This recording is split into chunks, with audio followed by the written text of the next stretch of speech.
Hey everyone, Persona here, and we are back with a 1v1 video. This time it's my Masqueraider in a Srambad corruption based build. So the idea is that we stack lots of damages using Furia, and we just use the daggers a lot, basically putting on the Ebony Dofus and also trying to get the corruption poison effect off where we can as well. We're up against an Ecaflip. Quite an odd looking Ecaflip to begin with, 4.2k vid, so quite low. He has quite high lock and dodge though, so maybe he's an agility build, or thinking about he could be an Omni crit build. There's quite high resistances, so that's going to offset the low vitality that he has. So we'll start off quite cautiously. I don't want to rush in turn 1 and just get full erosion. And he's also wanting to play quite safely. I use this 2 AP in spell just to procure my Ebony. We'll go for water damage just because it's his lowest res, and an apathy at range. Not huge damage, but chips away a little bit. Oh my goodness. Okay, so he's a mask in disguise. He's got 1.6k shield and boosting himself for 200 in each stat. That's insane. He's got better shields than I do, and I'm the mask main. That's crazy. Okay, so this turn we are gonna buff up with Furia,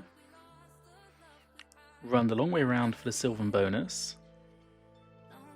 We will put Ginga down as well just for some shields. And the Srambad daggers there doing nice work. Okay, he's smart. He's going for the Grimacing Mask because it's going to do more damage than against me.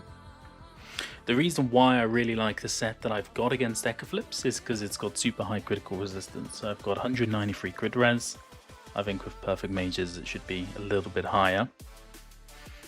But it really nullifies some of their spells like Recop.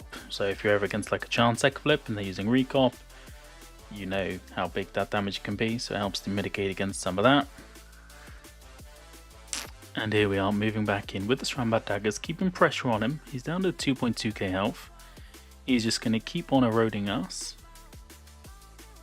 And he's playing 9 lives as well, so that's going to heal him, I think, for the next 3 turns. Quite annoying. And he's got his cuddly kitten there, which is healing him also for quite a lot. Well, I'll take down the kitten quite quickly. I hate those things just because the amount of heals they can do per turn is really significant. You got to remove it as quick as you can before it gets too much value for the AP cost. We'll go for a Carnivalo just to boost up our shields a little bit. And I'm using Ardor there just to prevent the heals from 9 lives that he had. He's got his shields back again. Each time he casts that spell, there is a little bit of a lag, which is quite frustrating. We'll use Parafuso to move him into range of Bling, put up our shields, and then we'll go for the 2x daggers and putting the Ebony Dofus down on him as well. He's still got the heals there from 9 lives. Erosion is back, so our max HP is going to be dropping quite quickly. I normally like to get the Grimacing Mask out as often as possible, just to mitigate against the erosion a little bit. Because you take 50% erosion whilst you've got your mask out, because it's sharing the damage.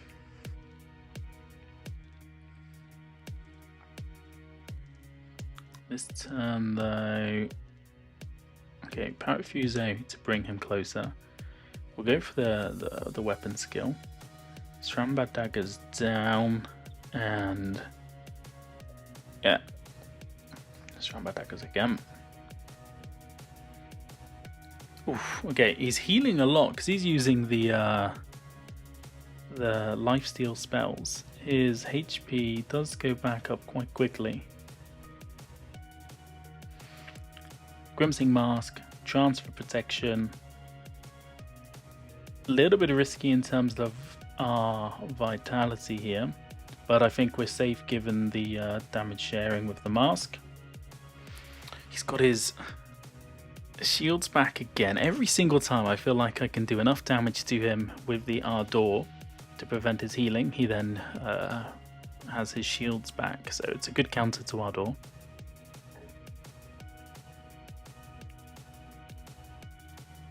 And he's got his Cuddly Kitten back. This time being very defensive with it, trying to take it away from a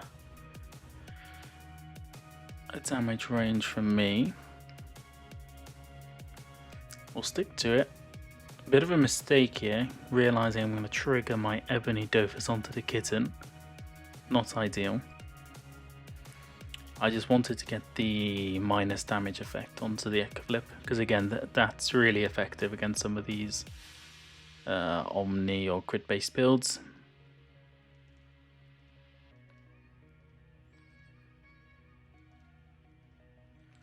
Wobbling up against the mask, just because I prefer that angle than being trapped at the bottom a bit more freedom to move to either the right or up the map.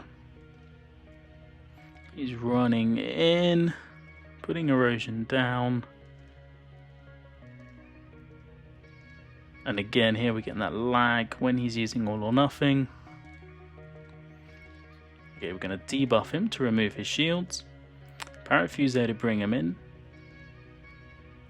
And Dagger's looking good damage there.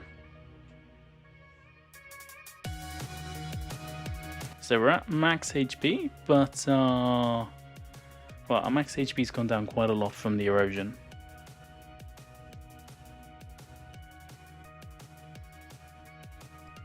He's going to put Ebony Dofus onto us. 9 lives is back.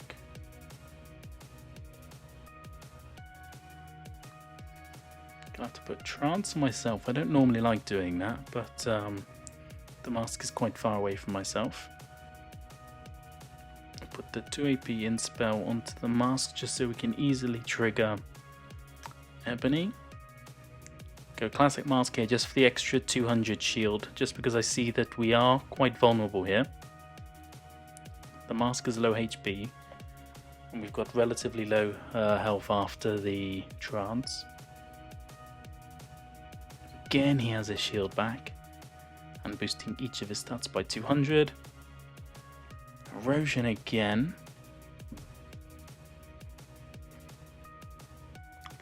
We end up in quite a risky cycle of him being able to shield and out damage the deal that I do, whilst I also can't erode him.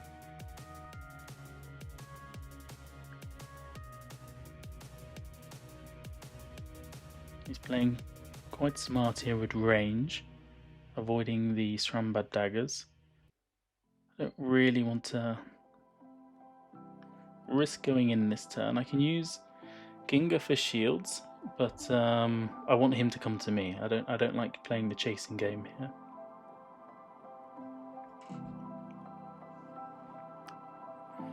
I'll take the heals from Sylvan. Okay, this is a much better position for us. He's had to use his MP to now come back to us to erode us. And it means we'll get a much better turn off here with our damages. The turn that he shields, there's not much point in me doing damages, purely because I'm not going to break 1600 shield, and I can just debuff it for free the next turn to remove it. So every time he's using House of Cards, I play a defensive turn, and then the turn after, I will debuff it and remove it completely. So we're going to get the Ebony Dofus back onto him here. Down to 1k health now. That was a really solid damage turn. But our max HP is just above 1900. Okay, his Cuddly Kitten is back out.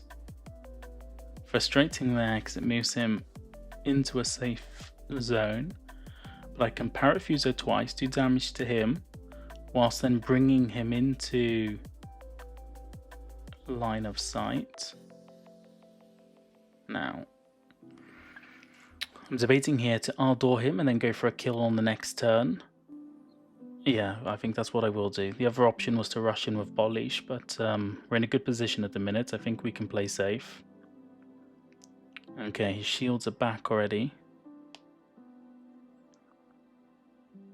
This is a high stakes turn now. We're not going to be able to break the shields too easily.